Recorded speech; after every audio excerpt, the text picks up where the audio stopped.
Hey all you action figure enthusiasts out there, JC here with another T&I toy review. And for today's review, I'm going to be taking a look at the brand new DC Multiverse Signature 6.5-inch Batman Forever Batman figure from Mattel. Now this figure is part of a new line that is an offshoot of the Multiverse line. These figures are a little bit taller. As I mentioned, they stand 6.5 inches as opposed to the normal 6-inch. They do come in a similar style of packaging that we saw with the Multiverse figures, at least the newer Multiverse figures. So you get a blue box. Up at the top it says Signature Collection, and then you've got the Batman name. You also have the Batman Forever movie logo, since this is based on the Val Kilmer Batman. Then the figure's clearly displayed. Off to the side you have an image of the Val Kilmer Batman, and then down below you've got the DC Multiverse logo. On the side of the packaging you again just have an image of the Val Kilmer Batman, and then on the back of the packaging you again have just an image of the figure as well as a look at another figure in this line, which is the 90s Flash.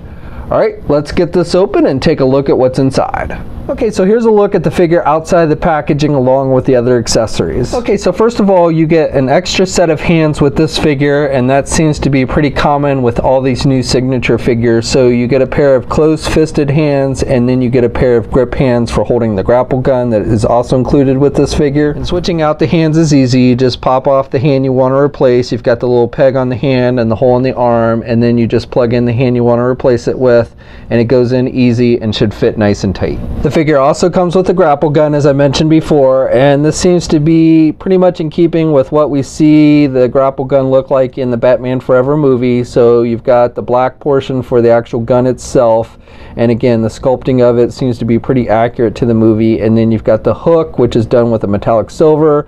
It's made with just a rubber material. Mine came out of the packaging a little warped, so you can see the hook itself kind of bends downwards, so you might need to take a hairdryer and straighten that out if that's a big deal to you.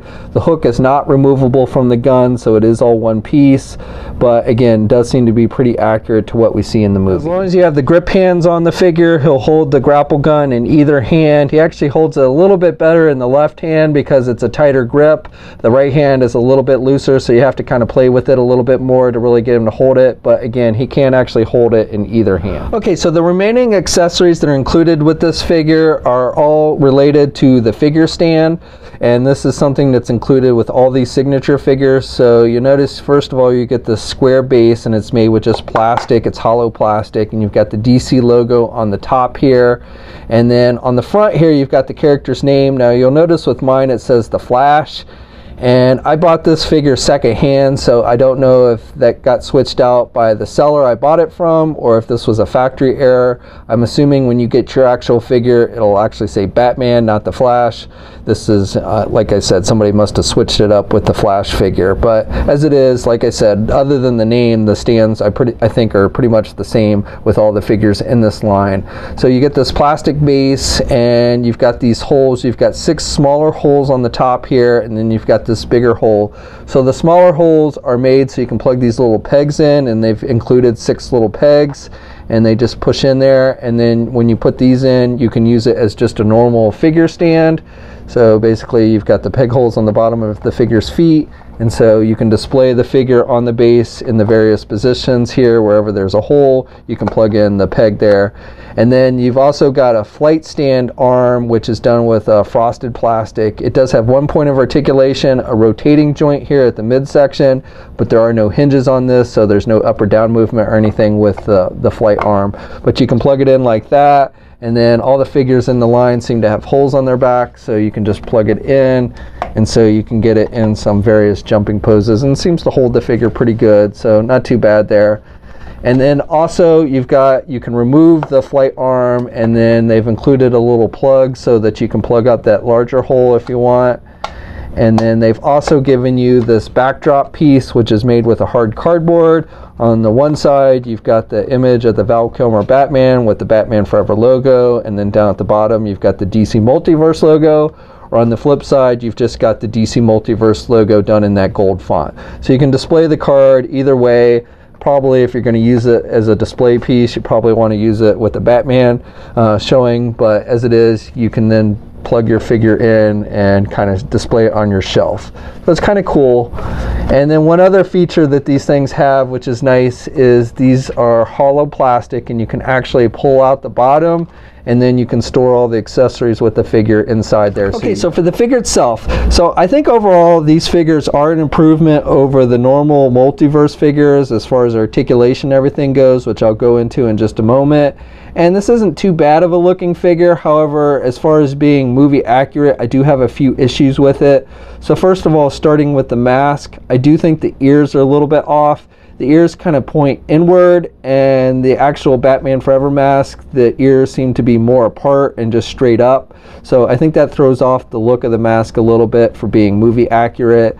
I do like the eyes, and even though the face looks very generic, doesn't really look like Val Kilmer, I've got to say when you looked at Val Kilmer in the actual bat suit in the movie, you know, he didn't really look like Val Kilmer there either. He looked pretty generic. So that doesn't bother me too much.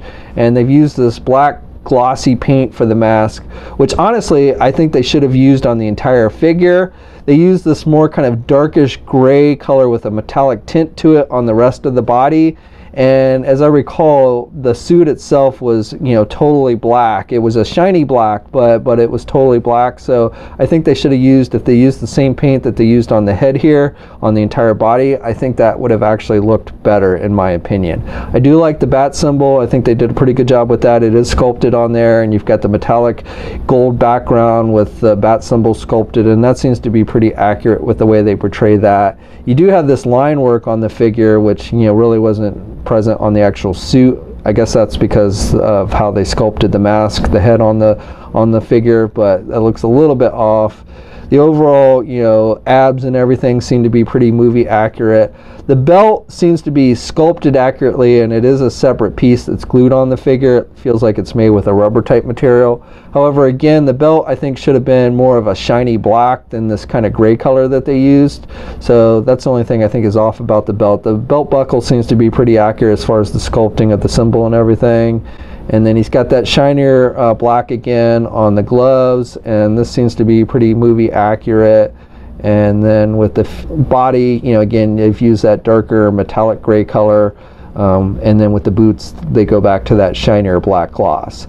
Now the other issue I kind of have is the way the cape hangs on the figure. I don't really like how they've done this cape. It is a soft goods cape, and it just seems to kind of hang funny on the figure. Now you can kind of like fold it back a little bit so it's not as noticeable. So I don't know, I think the cape is a little bit off on the figure as well, and they've used that kind of silky glossy material, so you know that doesn't look bad. I just don't really like the way the cape hangs on the actual figure itself. Okay, and then one other thing that's actually a pretty important thing is the nipples. So one of the things this Batman Forever suit is most noted for is having nipples on it. And while I can't say I was ever a fan of the nipples, I think if you're going to do a figure based on that costume, you've got to have the nipples on there. Now initially when I first saw this figure, I thought it did not have nipples on it. It does look like they tried to include some nipples. They're very hard to see though, so it's not entirely movie accurate, just because on the actual movie suit you can see the nipples pretty clearly, whereas on this figure you've really got to look hard. It's kind of almost like an undertone on the figure, but if you get it in just the right light and you look at it, it does look like they tried to include some nipples on there. Maybe it was a last minute thing that they tried to include. So definitely it's not movie accurate as far as the nipples go, but at least it looks like they did try to make some attempt to include those on the actual figure. Okay, so this figure stands, if you count to the tips of his ears, just under 7 inches tall. Now as I said, these figures are actually billed as a 6.5 inch scale, not your normal 6-inch scale. Okay, so here's a comparison with the NECA Toys 7-inch scale Batman figure, the Michael Keaton Batman figure, as well as their Adam West figure. So these are a little bit taller since they are 7-inch scale, but they're close to the same height. I mean, they're not perfect scale, but if you wanted to put these on the same shelf, I don't think the new figure, the Mattel figure, would stand out that badly. And here's a comparison of the DC Collectibles 7-inch scale Dawn of Justice armored Batman figure, and again, that one is taller. And then finally, here's a comparison of the Mezco 112 Collective Dawn of Justice Batman figure, and then Mattel's own DC Multiverse Justice League movie Batman figure. And this new figure is a hair taller than those with the ears, But again, if you want to display these on the shelves together, I don't think it would stand out too badly. So for as articulation, this definitely seems to be one of the better articulated figures I've seen from Mattel.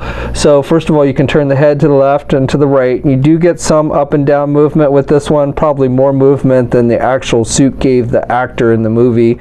And then with the arms, you've got those hinge joints, so you can get the arm out pretty good, and you've got good rotation there. You do get a bicep swivel. You get a double hinged elbow, so good bending there at the elbow. You get a rotation at the wrist, and you do get hinges on the hand, so you got up and down movement there. They did give him an ab crunch type joint, so he doesn't get a whole lot of crunch forward with this one, but he can look back pretty good there at the ab crunch. You also get a waist swivel with this one.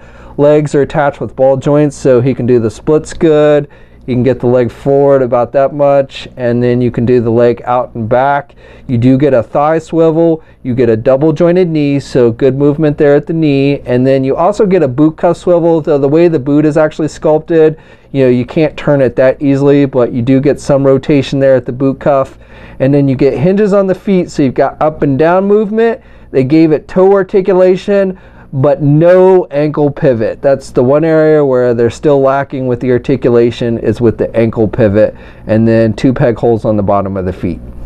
So that's my review. So overall, I've got mixed feelings about this figure. The positives to me are the improved articulation over what we generally see with multiverse figures. I definitely think that's a step in the right direction. Ankle pivot would have been nice, but still overall, definite improvement over what we've previously seen. The accessories are pretty good on the figure. I do kind of like the figure stands that they've included with these. The negatives to this figure, in my opinion, I don't think the head sculpt is 100% movie accurate. I think the ears are a bit off. Also, I would have preferred to seen them use that black glossy paint throughout the entire figure, as opposed to the dark metallic gray that they seem to have used.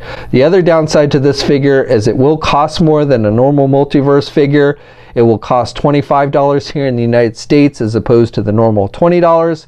And especially when you compare it to other competing action figure lines like Hasbro's Marvel Legends, even when you factor in the added articulation, I'm not really seeing the justification for that extra cost. Now this figure, along with the Flash figure, should start hitting shelves here in the United States within the next few weeks. It is currently hitting shelves up in Canada. And then we also know there are 2 other figures slated for this line. We saw at Toy Fair a prototype for a Batman Returns Penguin, and then there's also supposed to be a Lynda Carter Wonder Woman figure being released. We saw some images of that leak out a few months ago. I'm told we've not seen official images or an official announcement for that figure yet, as Mattel is still waiting on the likeness approval from Lynda Carter and her people. But hopefully that will come soon, because I believe that's probably the most anticipated figure in this line. We'll have a full image gallery up at toynewseye.com. There'll be a link in the video description below. As always, leave a comment. Let me know what you think. If you're so inclined, please like the video. Also, if you haven't already, please hit that subscribe button down below. I'd really appreciate it. I'm getting close to 40,000 subscribers, less than 1,000 to go, so I'd really appreciate your help. You can also follow me on my Facebook, Twitter, and Instagram accounts. I have links to those in the video description as well. And until next time, guys, I'll catch you later.